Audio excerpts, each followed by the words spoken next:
Outriders for Dummies. No, that's a bad idea. I don't think so.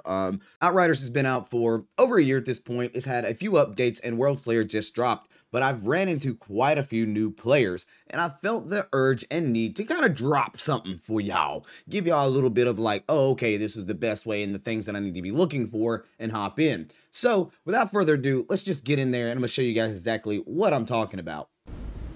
So you just got in Outriders, you know, you've got your character. Of course, I didn't just get in Outriders, I've been in for a while.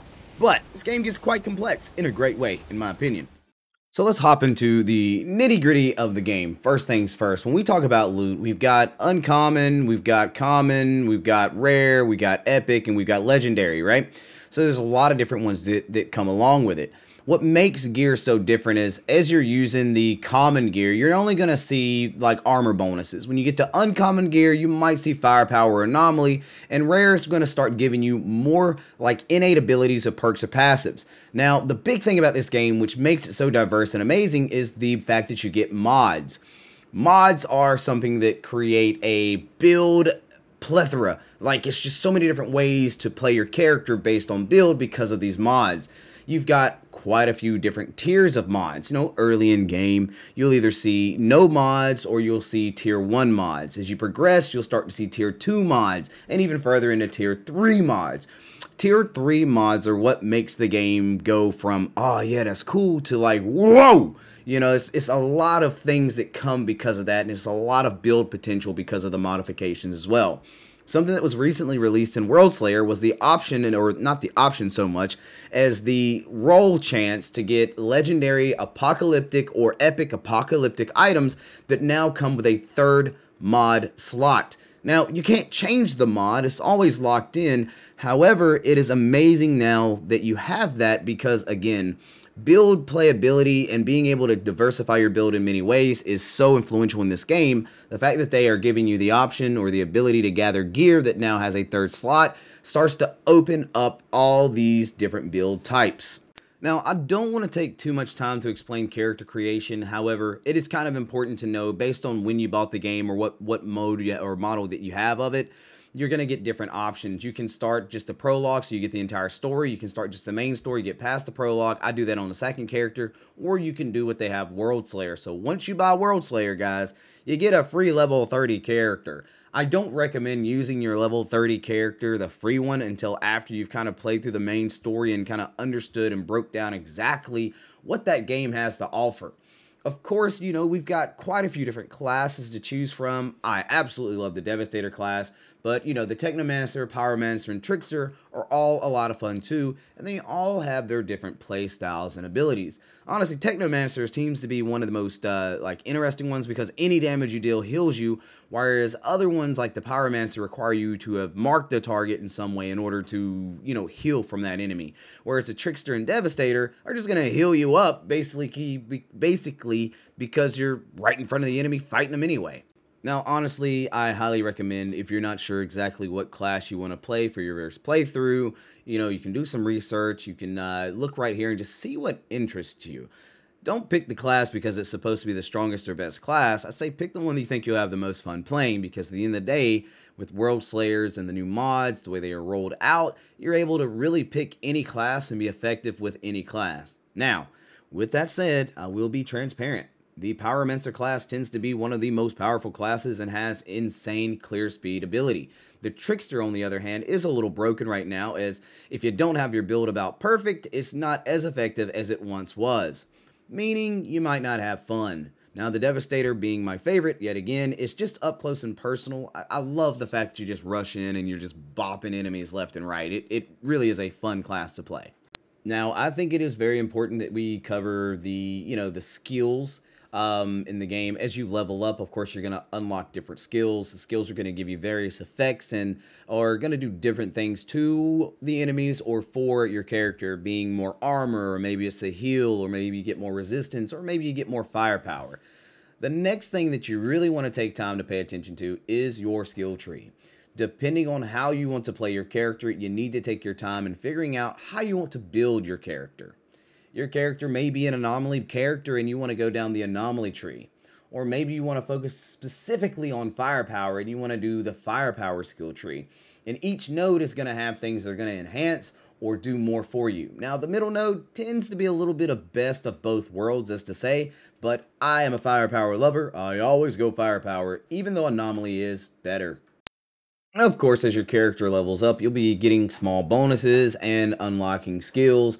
Now, keep in mind, you really don't get to unlock too much of that until you hit about level 5. That's when the game starts rolling and you start being able to add skills or add points into your skill trees, as to say. So, you know, be patient on that part. It'll come with time. One big thing that changed in Worldslayer was you no longer had your world tiers. You actually started getting apocalypse tiers, but these world tiers are what really boost your loot chance, your luck, as to say, and they offer you some resources and weapons from time to time. Now, once you get to a certain level, they just start giving you epic and legendary loot, which is really cool. So as a beginner, one of the most important things I think you should take time to understand is how the weapons are and how the gear really works. As you can see, we're looking at that rifle, and it's got 3 passive stats and then 1 mod on it. It is a rare piece of gear, so that is going to change. Sometimes you'll get crit, sometimes you'll get anomaly, sometimes you get firepower, sometimes you'll get weapon leech, sometimes you'll get skill leech. All that changes based on the item.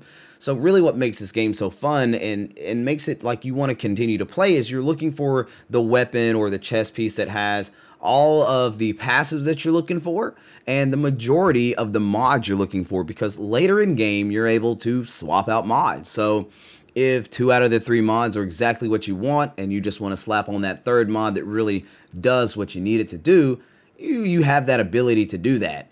And with the variety in tier 3 mods, it just gives your character so much playability. I wanted to take time on this because running into new people, this tends to be the thing that we get most confused about. I call this a beginner's guide when it's really just the lightest over-the-top overview of the game and just basic stuff, but not hating on anybody new to the game. It was just very interesting to see that, you know, what I thought was common knowledge about the game still isn't. And even when I jumped back into the game when Worldslayer dropped, I was still learning new things about the game. So as a player, whether you're a novice, whether you're a beginner, or maybe you're just a pro at it, I think there's always an opportunity to learn something new about the game, to understand something new about the game, and figure things out. So like I say, very high level on this video, but I wanted to bring you guys a little bit of knowledge because some of this stuff doesn't seem like it's, you know, unknown. It doesn't seem like it's common knowledge, but it does help you understand the game. And late game, guys, we already know. If you don't have your build proper, if you're not looking at mods right, if you don't have the right skill tree, if your pack tree isn't on point, things get really confusing, the game gets really hard, and it can be a struggle for you, which makes you go to the internet or YouTube to try to find the solution as to what do I need to do for my build. But I think it would help a lot in the very beginning if you understand exactly what common gear does, what uncommon gear does, what rare gear does, and epic, and so on and so forth. It should bring you a lot of value and help you understand the game, get into it a little bit better, and by the end of it, you're going to have that know-how and be able to do all the things in the trials. So yeah, as I say, it's very high level. I didn't go into very deep detail on a lot of the parts of the game, but some of the things that matter the most is understanding your loot tiers, your mods, and the capabilities of in-game. Outriders is an absolute blast to play. It is not perfect. There's still a lot of issues with the game when it comes to just bugs, cross-platform play, and things of that nature. However, some of these little tips will help you just enjoy the game that much more, and it won't seem like such a struggle going through it. When I played, I didn't know a lot, and you know, it got hard sometimes. Actually, matter of fact, guys, the final boss, I didn't even fight.